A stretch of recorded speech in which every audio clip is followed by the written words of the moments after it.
ongena Noah,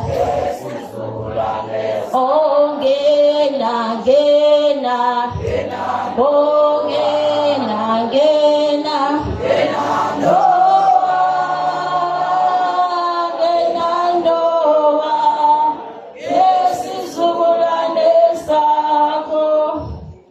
Ngisukuma nokubingelela abafundisi, omakhelwane, ihlobo, obhuti, osisi, baba wethu, ngikhulumele omalukazana. Sifikile la emndenini wangubani sibancane, safike sakhula kuyena. Wasifundisa umkhulu ufanele umhloniphe kanjani.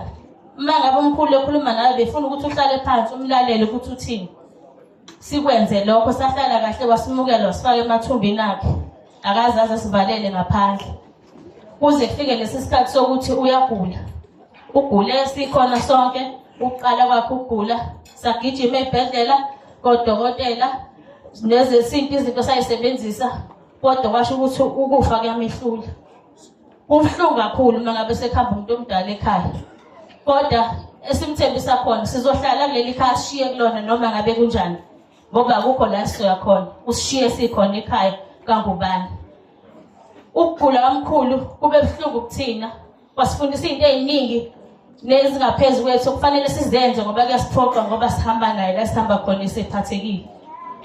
Ukuthi uma ngabe umkhulu uya kuyena umlethele ukudla noma iparish ekuseni, bese kufanele umbambe, umvuse, umgeze ubuso, umxubhise, umgeze izandla, ebese uyamsekela, uyamfunza iparish.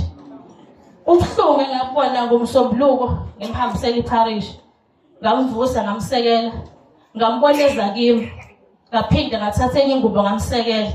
Waphakamisa isandla wathi ukuthi ukudla kuvuma. Ngamfaka iimfuno ezimbili zeparish, zangavuma. Wathi angizame iyogathi, ngayizama neyogathi, kwangavuma. Wathi angimlalise. Kwangekho ukuthi ngimphuzise amaphilisi ngalelo langa ngoba kwangekho kwakusesiswini amaphilisi ezomlungu.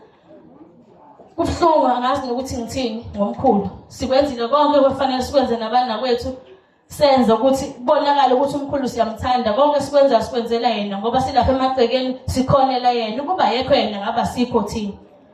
Ngidlulisa lawo mazwi ukuthi ubuhlungu kakhulu.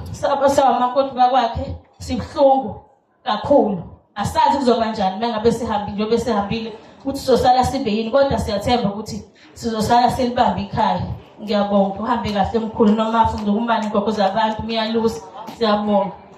Awu siyabonga Ngcolwane, nini nafundisa abantu ukuhleka ngokugada nje umkhulu. Hayi, siyabonga mshayeleni kakhulu ihlobo.